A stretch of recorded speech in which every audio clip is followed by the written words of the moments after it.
Welcome to kitchen art. આજે આપણે બનાવીશું માર્કેટ જેવી મિક્સ તલની ચીક્કી। આ રીતે બનાવેલી ચીક્કી તમારા દાંતમાં બિલકુલ ચોટશે નહીં। ઉપરથી એકદમ ક્રિસ્પી અને ખાવામાં એકદમ ક્રન્ચી બનશે। જો તમે પહેલીવાર આ ચીક્કી બનાવતા હોય તો વિડીયોને એન્ડ સુધી જરૂરથી જોજો। આજે આપણે 2 એવા ઇન્ગ્રીડિયન્ટ્સ ફ્રેન્ડ્સ એડ કરવાના છે જેનાથી તમારી ચીક્કી ખૂબ જ ટેસ્ટી બનશે। ગોળનો પાયો કઈ રીતે બનાવવો તેની પણ હું ટ્રિક્સ બતાવી। તો ચાલો હવે રેસીપી શરૂ કરીશું। રેસીપી સારી લાગે તો લાઈક અને શેર કરજો।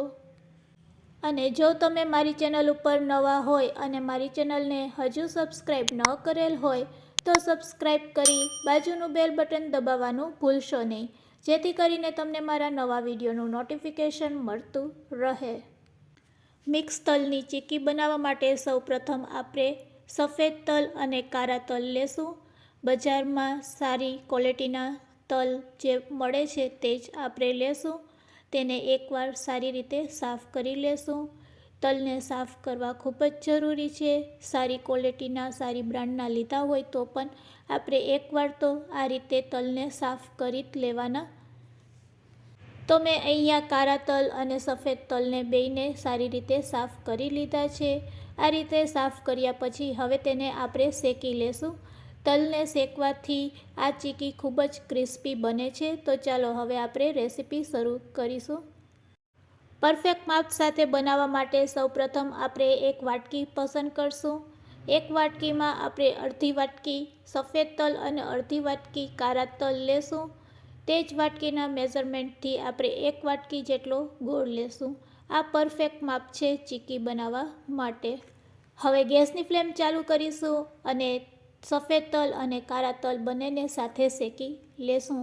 2 થી 3 મિનિટ આપણે તેને આ રીતે શેકી લેશું। સારી રીતે શેકવાથી તેમાં રહેલું મોઇસ્ચર છે તે દૂર થઈ જાય છે। તો અહીંયા આપણે લો ફ્લેમ ઉપર ફક્ત 2 થી 3 મિનિટ માટે જ આ તલને શેકીશું। તલ વધારે શેકાઈ જશે તો કડવા લાગશે।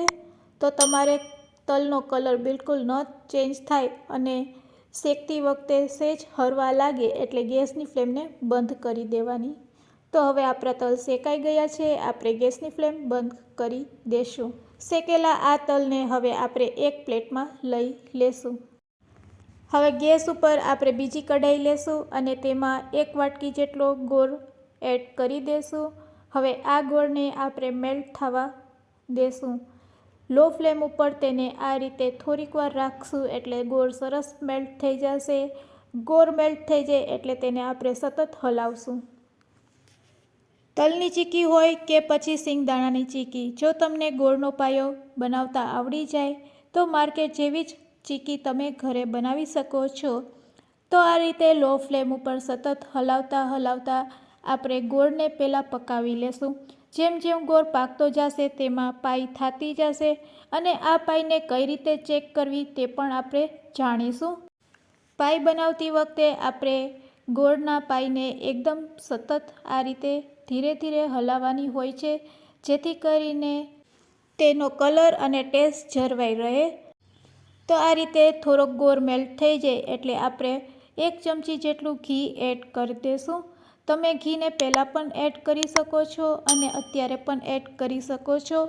જો તમારે ઘી મેલ્ટ કરીને ગોળ એડ કરવો હોય તો તે રીતે પણ કરી શકો છો અને આ રીતે ગોળ મેલ્ટ થયા પછી તેમાં 1 ચમચી ઘી નાખવું હોય તો તે રીતે પણ નાખી શકો છો। ચીક્કીમાં સરસ શાઇન આવે તેના માટે આપણે ઘી નાખતા હોય છે। પાઈને આપણે એકદમ કાચની જેમ તૂટી જાય તેવી બનાવવાની હોય છે। તો આ રીતે પાણીમાં થોડોક પાઈ નાખી અને આપણે ચેક કરી લેશું। જો તમારી પાઈ રેડી ન થઈ હોય તો ફરીથી આપણે તેને બીજી વાર પણ પાણીમાં નાખીને ચેક કરી લેશું। તો ફ્રેન્ડ્સ, જો અત્યારે આપણી પાઈ હજુ રેડી નથી થઈ, ફરીથી આપણે થોડીક વાર હલાવશું અને ફરીથી આ જ રીતે આપણે પાણીમાં થોડીક પાઈ નાખીને ચેક કરી લેશું। જ્યારે તમને એમ થાય કે હવે તે કાચની જેમ તૂટે છે ત્યારે સમજવું કે આપણી પાઈ રેડી છે। તે જ રીતે બીજી વાર આપણે ચેક કરશું। પાણીમાં થોડીક પાઈ નાખી અને ચેક કરી લેશું। તો બીજી વારમાં પણ ફ્રેન્ડ્સ, હજુ આપણી પાઈ છે એ રેડી નથી થઈ। ગોળનો કલર થોડોક ચેન્જ થઈ ગયો છે પણ પાઈ નથી બની. લો ફ્લેમ ઉપર આપણે તેને હજુ થોડીક વાર પકાવશું. આ રીતે 2 કે 3 વાર તમે ચેક કરશો અને તમને ખ્યાલ આવી જશે કે હવે આપણી ગોળની પાઈ છે એ રેડી થઈ ગઈ છે. હજુ એકવાર આપણે ચેક કરી લેશું. ફ્રેન્ડ્સ, હવે આપણી પાઈ છે એ એકદમ રેડી છે. એકદમ કાચની જેમ તૂટે છે, તમે જોઈ શકો છો.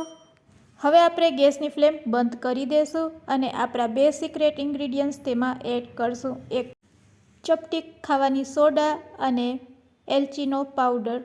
આ 2 ઇન્ગ્રીડિયન્ટ્સ એવા છે ખાવામાં એકદમ સોફ્ટ લાગશે અને એકદમ માર્કેટ જેવો સ્વાદ આવશે. હવે તેમાં આપણે તલ એડ કરી દેશું. મિક્સ તલ એડ કરી અને તરત જ આપણે પ્લેટફોર્મ ઉપર તેને લઈ લેશું. તો પ્લેટફોર્મને પહેલાંથી જ આપણે તેલથી ગ્રીસ કરીને રાખવાનું, જેથી કરીને આપણું મિશ્ર જ્યારે બનીને રેડી થઈ જાય તો ગરમ ગરમ જ મિશ્રને આપણે પ્લેટફોર્મ ઉપર લઈ લેવાનું હોય. તો ચાલો હવે આપણે મિશ્રને પ્લેટફોર્મ ઉપર લઈ લઈએ. પ્લેટફોર્મ ઉપર જ તમે જો તેને પાથરીને આ રીતે વાટકાથી સ્પ્રેડ કરશો તો તમારી ચીક્કી એકદમ સરસ બનીને રેડી થશે. આ રીતે એકવાર વેલણ પણ ચલાવી લેવાનું.